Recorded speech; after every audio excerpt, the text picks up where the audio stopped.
کم انداز کې تقریر کوي دا تاسو وګورئ. وای دا مصیبتونه او تکلیفونه په دې خلقو باندې راځي، خو دا خلک درې قسمه دي. یو قسم فاسقان و فاجران،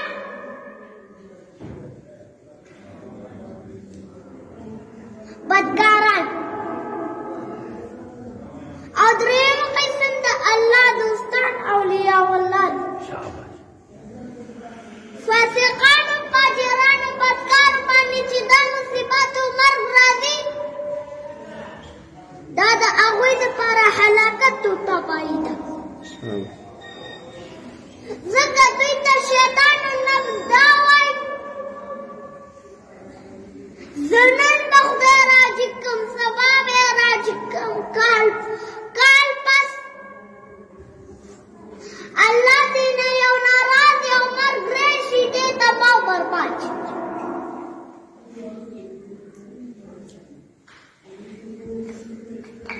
موسی علیه السلام الله ته عاف کړ، وی الله قسمه قسم امتحانات راولي. الله ورته وی زما پیغمبره، زما په کارونو باندې څوک پوهېږي نه، په دې زه پوهېږم.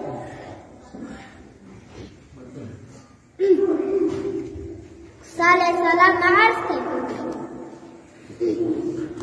وی یا الله ستا په دې کارونو باندې ولې خلک نه پوهېږي؟ یو ورځ به یې درته وښیم.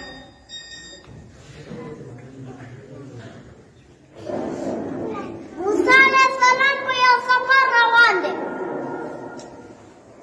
یو ځای کې دمه کوي، شنه باغچه ده، سیمان پکې راوړي، دا ورسره خوا کې چینه ده، اوږد بدن موسی علیه السلام کړی، چرندان مې وکړه، اوبه یې وڅښلې، سخته ګرمي ده. راغی د یو ونې لاندې څادر پورته دمه کړه، د الله په ذکر کې مشغول. لږ وروستو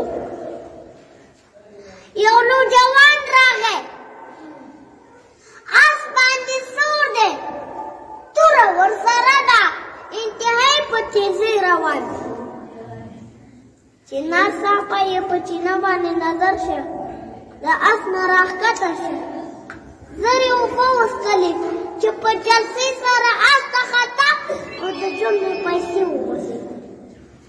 پیسو ته خیال نه شو په تیزۍ لاندې. موسی علیه السلام ګوري ناشنا ننداره ده، وروستو یو ګربه راغی، کونډ راغی، میږي بیایي، رمه یې یو طرف ته کړه، راغی چې اوبه وڅښي، نو د هغه سړي نه چې پیسې غورځېدلې وې، اوبه یې هم وڅښلې او دا پیسې هم راجې دی هم جیب کې واچولې وې.